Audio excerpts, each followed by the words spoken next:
नमस्ते दोस्तों, welcome to an another soulful episode of Karma mentor, जहां हम आज सीखेंगे अपने अंदर की दुनिया को समझना बिना खुद हर्ट हुए और बिना किसी को हर्ट किए। मैं हूं आपकी host Geetanjali Chaudhary.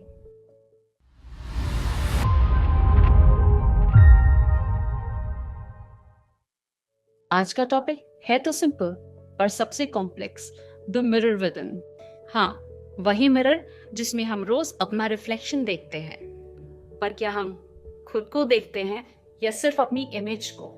Social media के फिल्टर और वैलिडेशन के बीच में हम खुद से मिलना भूल गए हैं। आज हम बात करेंगे उसी मिलन की, खुद से मिलने की, बिना खुद को जज किए। All of us know the way you look yourself is the way you live your life. Mirror सिर्फ एक ग्लास नहीं होता, वो हमारे इमोशंस का पोर्टल होता है।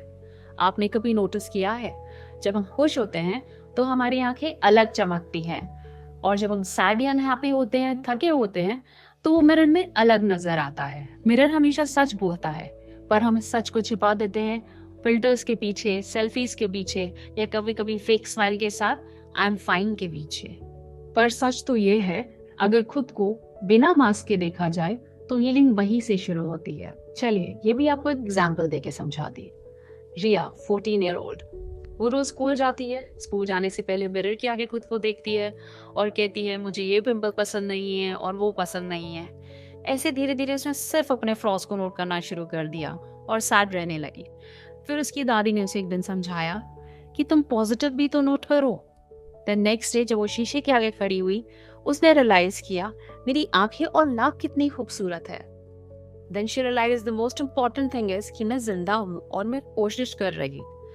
सिर्फ एक छोटे से चेंज से उसकी पूरी लाइफ बदल गई।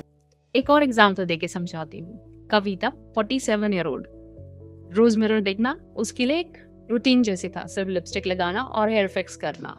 फिर एक दिन उसने खुद से मिरर में पूछा मुझे किस चीज का रिग्रेट है, तो उसको अंदर से जवाब आया खुद को इग्नोर करने का रिग्रेट है। उस दिन के बाद से उसने सबसे पहले खुद को गुड मॉर्निंग विश करना शुरू किया। तब से पूरी एनर्जी बदल गई। Remember one thing, the mirror reflects what you believe you deserve. अब आपके लिए एक छोटी सी प्रैक्टिस है, the mirror with in practice. आज रात को 10 सेकंड के लिए मिरर के पास जाके बैठे और सिर्फ अपनी आंखों में देखें, बिना कुछ बदले, बिना कुछ कहे, और फिर खुद से बोले कि मैं अपने सारे वर्जन्स को एक्सेप्ट करता और करती हूँ। अगर आंसू आए या स्माइल आए, दोनों ही हीलिंग का पार्ट है। ये सेल्फ लव नहीं, ये फर्स्ट स्टेप है सेल्फ एक्सेप्टेंस का। चलिए इसको साइंस के थ्रू समझते हैं। न्यूरोसाइंस कहता है जब हम अपने रिफ्लेक्शन को कंपैशन से देखते हैं तो हमारे ब्रेन के सेल्फ रिजेक्शन के पैटर्न्स टूटने लगते हैं। मिरर न्यूरॉन्स एक्टिवेट होते हैं और हम खुद के साथ सेल्फ एम्पैथी फील करते हैं। This is the science behind self healing. तो ये हमेशा याद रखिए, हम जब भी अपने रिफ्लेक्शन को जेंटली देखते हैं तो हम खुद से कह रहे होते हैं कि हम सेफ हैं। तो दोस्तों, आज का रिपल है द मिरर रिपल। देखो खुद को बिना जज किए, बिना फिल्टर किए, और याद रखो you are not what you look, you are what you reflect from inside. और अगर आज के एपिसोड ने आपको इंस्पायर किया हो तो लाइक करो, शेयर करो और कमेंट करो आज का आपका सेल्फ रिफ्लेक्शन मोमेंट, और कमेंट सेक्शन में अपना मोमेंट शेयर करो with the hashtag the mirror with in challenge. और इसी के साथ हम रोज रिमर्ज कर रहे हैं, थोड़ा और काइंड, थोड़ा काम और थोड़ा रियल बनते जा रहे हैं। इसी के साथ टिल नेक्स्ट एपिसोड, नमस्ते।